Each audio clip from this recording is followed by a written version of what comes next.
मौला मेरे मौला, मौला मेरे मौला, मौला मेरे मौला, मौला मेरे मौला।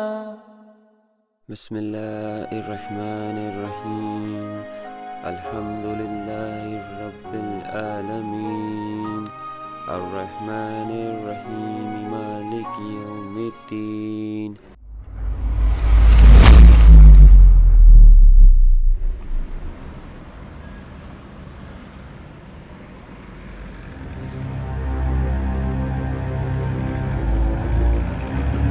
दुबई से फारूकी साहब का मेल आया है। 4 बच्चे जो हमने भेजे थे वो लाहौर पहुंच गए हैं। बहुत अच्छा। इकबाल के अंदर भी बदले की आग भड़क रही है। उसे भी ट्रेनिंग के लिए भेज देना चाहिए। इसकी कोई जरूरत नहीं। इकबाल के अंदर जिहाद का जुनून पहले से मौजूद है। सन 1947 में देश का बंटवारा करके मुसलमानों को पाकिस्तान दे दिया गया। अब ये 25 करोड़ कटुए भारत में क्या कर रहे हैं? इन सालों के पिछवाड़े पे लात मारकर इन सब को पाकिस्तान भेज देना चाहिए। इन बाबर की नाजायज औलादों का राम के देश में क्या काम? भारत हिंदुओं का देश है। जय श्री राम। भैया रिजवान मलिक साहब आए हैं। बिठाओ। हाँ हाँ, हम रिजवान मलिक ही बोल रहे हैं। जी नहीं, आज तो मैं एक जरूरी मीटिंग में मसरूफ हूं। कल का कोई वक्त मुकर्रर कर लेते हैं। जी ठीक है। सलाम रिजवान भाई। वालेकुम सलाम। इनसे मिलो, ये हैं रहमान जावेद। सलाम। और मेरे ऑफिस में इनसे तो मिल ही चुके होगे। जी हाँ, इनसे तो वाकिफ है। इकबाल, आज तुम्हारे दादा अबू मेरा मतलब है हाफिज साहब दिखाई नहीं पड़ रहे हैं। दरअसल जुमेरात के दिन ईशा की नमाज वो दरगाह की मस्जिद में ही पढ़ते हैं, फिर कब्रिस्तान जाकर तमाम मरहूमीन के लिए दुआए मगफिरत करके ही वापस लौटते हैं। ये तो बड़ा ही नेक काम है। वैसे पूरा शहर उनके अच्छे काम के लिए उन्हें जानता है। बिला तफरीक़े मजहबो मिल्लत सभी उनका नाम इज्जत तो एहतराम से लेते हैं। बाय द वे इकबाल, हमने रहमान जावेद साहब का इंट्रोडक्शन ठीक से नहीं कराया है। आप पेशाए सहाफत से जुड़े हुए हैं, उर्दू अखबार कौमी आवाज के लिए लिखते हैं, और इनकी भी कहानी कुछ हद तक तुमसे मिलती जुलती है। पूरा खानदान काशगंज के फिरके वाराना दंगे फसाद में मारा जा चुका है, लेकिन आजकल ये हमारे साथ है, हमारे स्लीपर सेल का अहम हिस्सा है। रिजवान साहब ने तुम्हारे बारे में मुझे बताया कि किस तरह से तुम्हारे अम्मी और अब्बू गुजरात के फसाद में मारे गए। उस वक्त हमारी उम्र सिर्फ 5 साल थी। जब अम्मी अब्बू को कब्रिस्तान में दफन किया जा रहा था, उस वक्त हमें कुछ समझ ही नहीं आ रहा था कि क्या हो रहा था। पर जब बड़े हुए तो कई बार जहन में ख्याल आया कि सरहद पार जाकर लश्कर में शामिल हो जाऊं और मुजाहिद बन के अम्मी अब्बू के कत्ल का बदला इन काफिरों से लूं। हम सब का एक ही मकसद है, इन काफिरों का खात्मा। बाय द वे, रिजवान भाई ने तुम्हें कुछ वीडियो लिंक भेजा है, देखा या नहीं? देखा है। इस्लाम और मुसलमानों के खिलाफ इन लोगों में कितना जहर भरा हुआ है, लेकिन मुश्किल ये है कि हम सिर्फ 25 करोड़ हैं। हम इनका मुकाबला नहीं कर सकते। ऐसा नहीं है इकबाल, इसमें कोई शक नहीं है कि हम उनका आमने सामने मुकाबला नहीं कर सकते, लेकिन उनके खिलाफ हमारे स्लीपर सेल के जरिए जिहाद तो छेड़ ही सकते हैं। और हमारी इस लड़ाई में तो पाकिस्तान हमारे साथ है,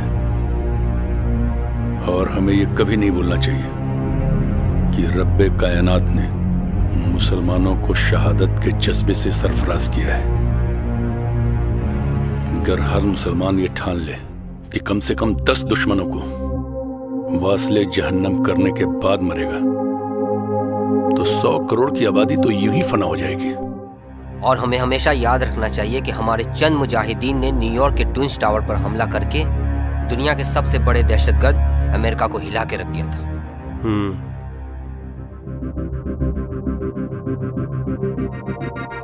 इसे रख लो तुम्हारी हिफाजत के लिए।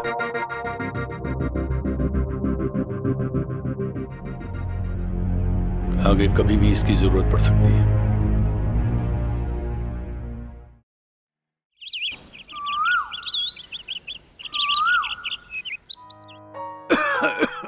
दादाजी, ये रहा आपका जुशांदा। अखबार रख दीजिए, पहले से पी लीजिए, आपकी सर्दी खांसी ठीक हो जाएगी। अल्लाह तुझे सलामत रखे बेटा। हमारा कितना ख्याल रखते हो तुम। तुम्हें सब पता है हमें कब क्या चाहिए। दादाजी, हमारी जिंदगी भी आप ही की दी हुई जिंदगी है। अगर उस रोज फुटपाथ से उठाकर आप अपने घर में ना लाए होते तो हम पता नहीं कहाँ पड़े होते। आप तो हमारे लिए भगवान स्वरूप हैं दादाजी। ऐसा नहीं है बेटा, हम तो महज एक इंसान हैं, और इंसान कितना भी बड़ा महान क्यों न बन जाए, वो भगवान नहीं बन सकता। इस दुनिया में कोई किसी का भगवान नहीं कृष्णा भैया, हम सब इंसान हैं। दादा अब्बू ने अगर आप पर कोई मेहरबानी की तो ये मत समझो कि मेहरबानी उन्होंने की, बल्कि उनको माध्यम बनाकर मेहरबानी तो उस भगवान ने की है जो हम सबका मालिक है और वही हम सबको पालता भी है। कुछ समझे कृष्णा? यास्मीन कॉलेज में पढ़ाती है, शाम को इसके साथ बैठकर तू भी कुछ पढ़ा कर। दादाजी, दीदी ने मेहंदी लिखना पढ़ना दोनों सिखा दिया है। वाह वाह वाह, अच्छी बात है, बहुत अच्छी बात है। दीदी, आपके लिए कुछ चाय कॉफी लाऊं? नहीं, हम पी चुके हैं। तो ठीक है, आपके लिए नाश्ता तैयार कर देता हूँ, आपको कॉलेज भी जाना होगा। जी दादा अब्बू, आई थिंक आपको इकबाल के बारे में कुछ सोचना चाहिए। क्या हुआ उसे? ग्रेजुएशन तो वो पूरी कर चुका है, मगर आगे वो पढ़ना नहीं चाहता। मेरे ख्याल से उसे मामू के पास बम्बई भेज देना चाहिए। मगर क्यों? मामू की वहाँ काफी लोगों से जान पहचान है, कोई अच्छी सी नौकरी दिलवा देंगे उसे। अब यहाँ नौकरी मिलना कितना मुश्किल है ये तो आपको पता ही है। वो तो ठीक है बेटा, पर ये बम्बई बड़ा अजीब सा शहर है। गबन उसके कैरेक्टर के साथ जुड़ा हुआ है। जो वहां जाता है वो वहीं का होकर रह जाता है। तुम फिक्र मत करो, मैं इकबाल को समझाने की पूरी कोशिश करूंगा कि वो एमए तक पढ़ाई पूरी कर ले, और उसके बाद तुम्हारी तरह उसे किसी कॉलेज में लेक्चरर की नौकरी भी मिल सकती है। दादा अब्बू, मुझे कुछ प्रॉब्लम नजर आ रहा है। प्रॉब्लम? कैसा प्रॉब्लम? चंद महीनों से इकबाल के बिहेवियर में काफी बदलाव है। वो न जाने किससे देर रात तक फोन पे बातें करता रहता है। दीदी, हम बताएं भैया किससे बात करते हैं? वो जो अपने वकील साहब है ना, रिजवान मलिक साहब, उनका फोन आता है। एडवोकेट रिजवान मलिक? इकबाल की और रिजवान मलिक की दोस्ती के पीछे क्या वजह हो सकती है? आज इस मुल्क में मुसलमानों का वजूद खतरे में है। अपनी हिफाजत के लिए अगर हमने कोई कदम नहीं उठाया तो म्यांमार के रोहिंग्या मुसलमानों की तरह हम भी काजर मौली की तरह काटे जाएंगे और हमारी माँ बहनों की इज्जत लूटी जाएगी। हमें भी आने वाली नस्लों के लिए कुछ करना पड़ेगा। अगर 20 से 25 लाख मुस्लिम नौजवान शहादत देने के लिए आमादा हो जाएं, तो हम इस हुकूमत की बुनियाद को हिला सकते हैं, जैसा कि सिखों ने किया था 80 में, और जिसके नतीजे में इंदिरा गांधी को अपनी जान गंवानी पड़ी। इस मुहिम की शुरुआत हो चुकी है। यूपी, बिहार, बंगाल और दक्षिण भारत के बहुत सारे शहरों में हमारे स्लीपर से इस काम कर रहे हैं। अल्हम्दुलिल्लाह, बहुत सारे मुस्लिम नौजवान हमारे इस मुहिम का हिस्सा बन चुके हैं और बहुत सारे मुस्लिम हमारे इस लड़ाई में हमारा साथ दे रहे हैं। फाशिज्म के खिलाफ एक लंबी लड़ाई के लिए हमें अपने आप को तैयार करना होगा। तो ठीक है जनाब, आइए।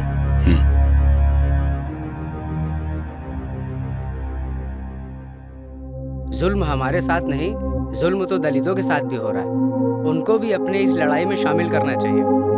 इन पर भरोसा नहीं किया जा सकता क्योंकि ये भी बुत प्रस्त हैं। कुछ मुस्लिम लीडर्स जाफरानी पार्टी की गोद में बैठे हुए हैं, उन्हें भी जहन्नम पहुंचाना पड़ेगा। जिस तरह जाफरानी पार्टी ने हिंदुओं के दिलों में मुसलमानों के खिलाफ जो जहर भर दिया है, बिल्कुल उसी तरह हमें भी मुस्लिम नौजवानों के अंदर नफरत की एक आग भरनी पड़ेगी। हम सुसाइड बॉम्बर्स भी तैयार करेंगे और पूरे हिंदुस्तान में सीरिया जैसे हालात पैदा कर देंगे। इस जिहाद में इंशाअल्लाह हमारी फतह होगी, जरूर होगी। सलाम हाजी साहब। वालेकुम सलाम, बैठिए। जी शुक्रिया। आलिया, सलाम करो। सलाम हाजी दादा। जीती रहो, खुश रहो बेटा। और सुनाओ ताहिरा, तुम्हारे शौहर कैसे हैं? अल्लाह की मेहरबानी से अच्छे हैं। आपको सलाम कहा है। 2 दिन से आलिया की तबीयत नहीं ठीक है, दवा चल रही है लेकिन बुखार नहीं जा रहा है, तो आपके पास दुआ कराने आई हूँ। यहाँ हूँ बेटा।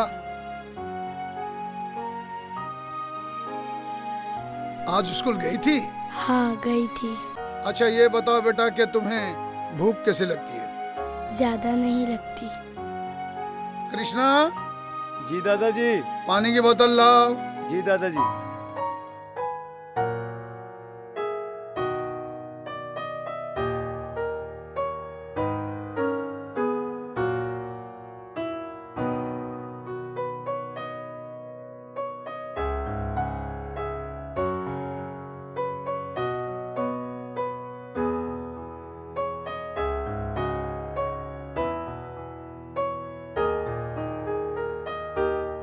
ये लो बेटा, ये पानी दिन में 3 बार पीना, खाना खाने के बाद। इंशाअल्लाह तबीयत ठीक हो जाएगी तुम्हारी। शुक्रिया हाजी साहब, चलती हूँ। खुदा हाफिज। खुदा हाफिज।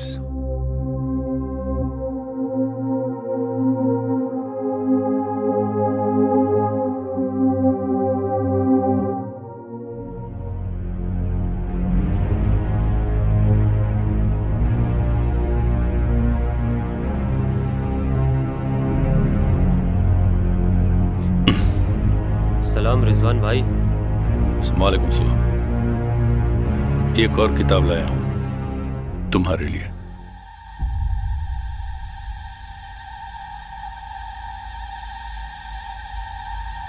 इस किताब को पढ़ने के बाद तुम्हें पता चलेगा कि भारत में हिंदू आतंकवाद की जड़ें किस हद तक मजबूत हैं। करकरे को किसने मारा, ये जानकर तुम हैरान हो जाओगे।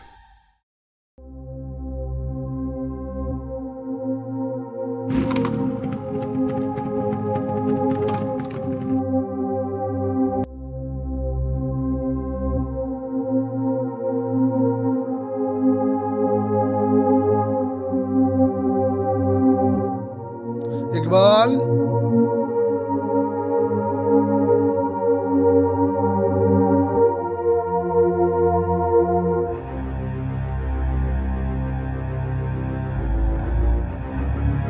कई दिनों से मैं तुमसे कुछ बातें करना चाहता था, मगर हर रोज सुबह तुम घर से निकल जाते हो और रात देर से घर लौटते हो, तो बात करने का मौका ही नहीं मिला। जी बोलिए दादा अब्बू, क्या बात है? देखो, अल्लाह के फजल से तुमने ग्रेजुएशन तो कर ही लिया है, मगर यास्मीन कह रही थी कि तुम आगे और पढ़ना नहीं चाहते।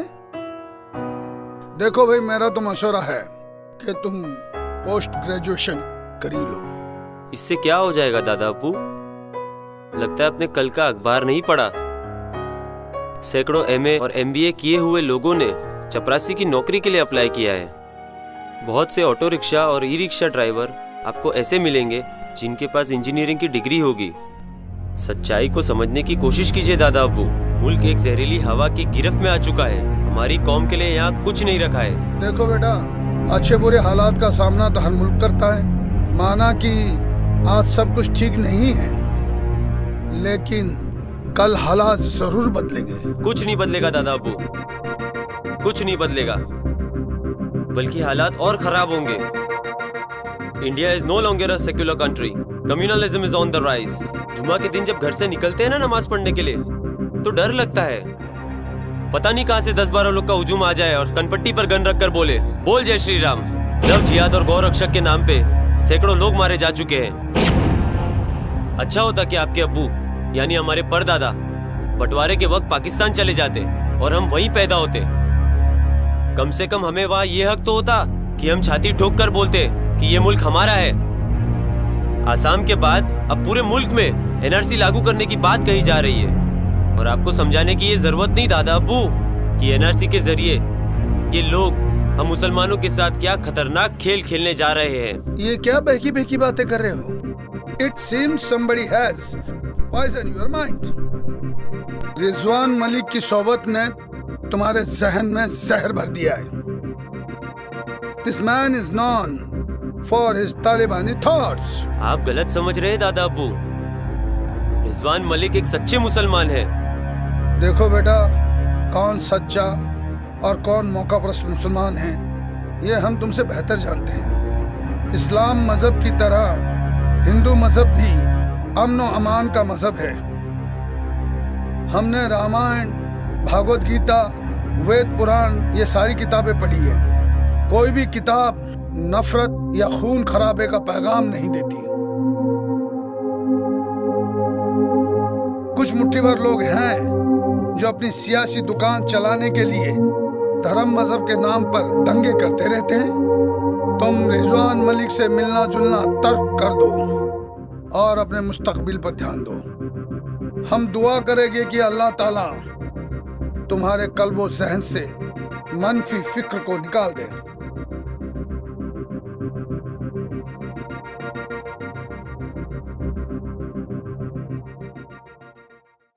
आगे क्या होने वाला है?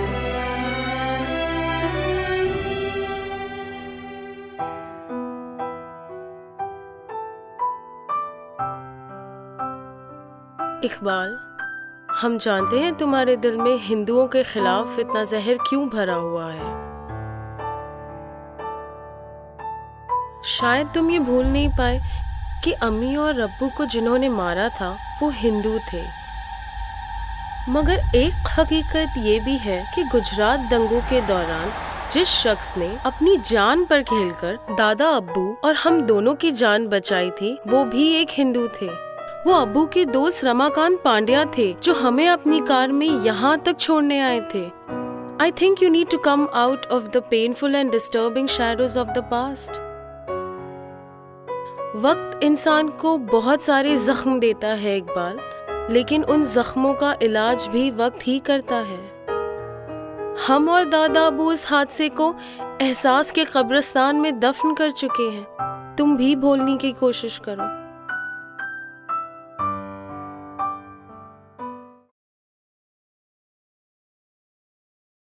इकबाल, डॉक्टर समीर पाशा एक बड़े इस्लामिक स्कॉलर हैं।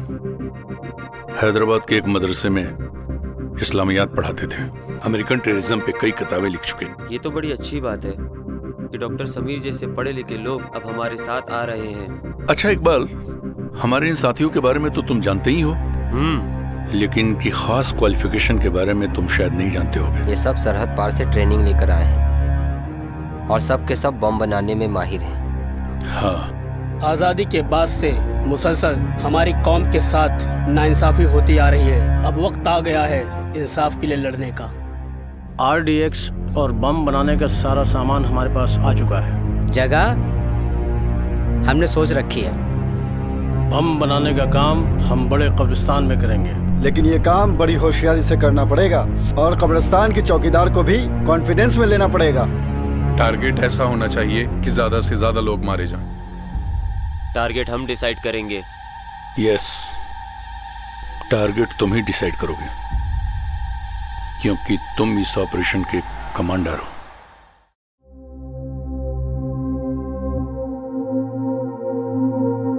दादाजी, आज मैं भैया का कमरा साफ कर रहा था तो उसमें से ये मिला।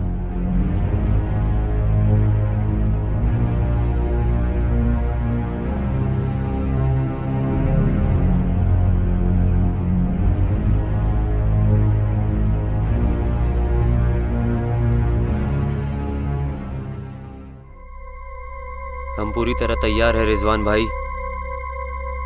ग्रुप के सभी मेंबर्स फोन पर हमारे टच में हैं। टारगेट शिव मंदिर है। कल महाशिवरात्रि है। हजारों लोग दर्शन के लिए आएंगे। बॉम्ब को स्कूटर में फिक्स कर लिया गया है।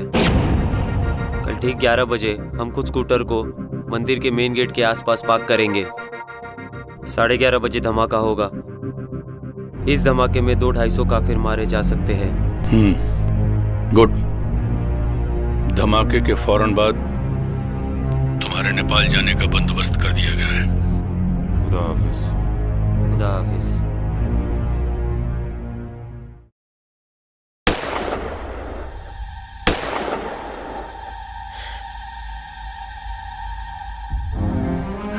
इकबाल, भैया, इकबाल, इकबाल।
कैसे बर्दाश्त कर सकते थे,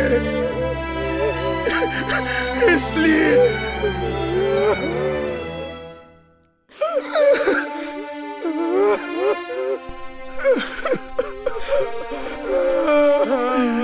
शिव मंदिर के बाहर जो 200-250 लोग मारे जाने वाले थे, उनकी जान तो बच गई, पर इकबाल की मौत कोई सलूशन नहीं। ऐसे हजारों मुस्लिम नौजवान मुल्क में होंगे जिन्हें रिजवान जैसे गद्दारों ने गलत राह पर डाल दिया होगा। सरकार को ढूंढना होगा इन मसलों का हल, वरना हिंदुस्तान सिविल वार का शिकार हो सकता है और पाकिस्तान अपने मंसूबों में कामयाब हो सकता है।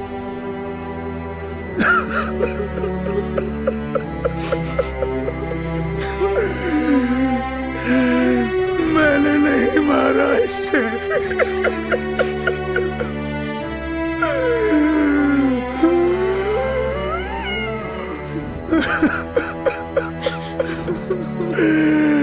मैंने नहीं मारा इसे।